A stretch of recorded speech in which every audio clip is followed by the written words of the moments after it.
So amfanin abin da zamu koya ma'ana importance of Osint investigation.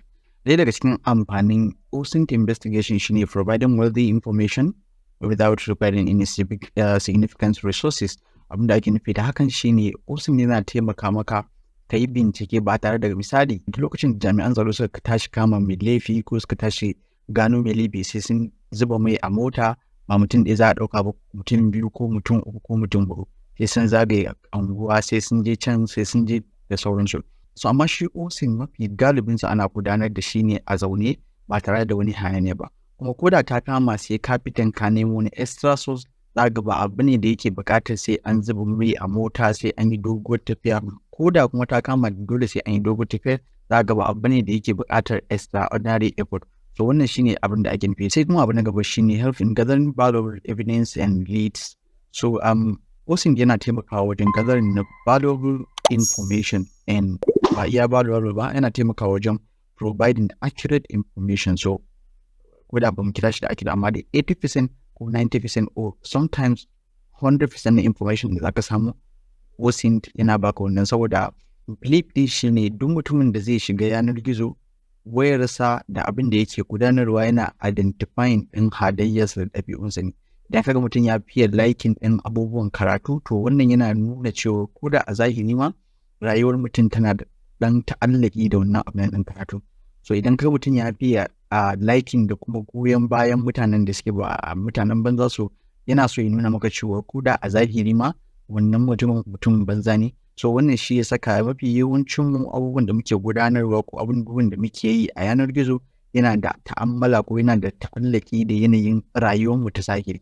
So wannan shi ne. So Osint yana taimaka mana wajen samun wannan valuable information ɗin akan mutum. Ina mutum yake zuwa, su wane ne abokanansa, me yake so, me baya so da dai sauransu.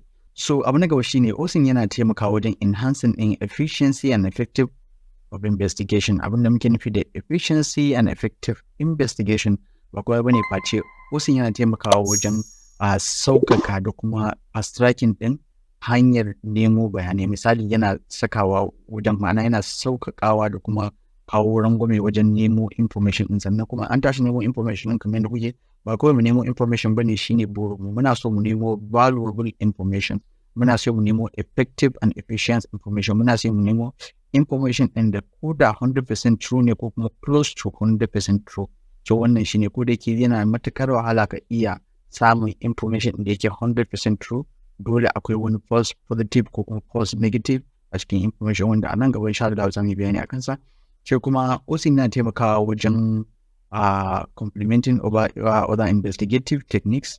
So yana taimakawa wajen complementing wasu kuma akwai hanyoyi da dama wanda zamu gudanar.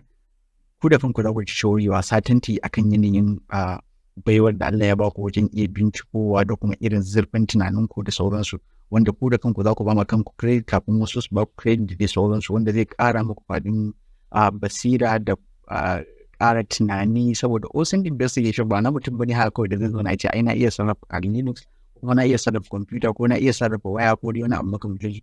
Osint investigation yana buƙatar high level intelligence, yana buƙatar mutanen da suke da zallar basira da kuma wayo da kuma iya tantance abubuwan da yake na zahiri da otherwise.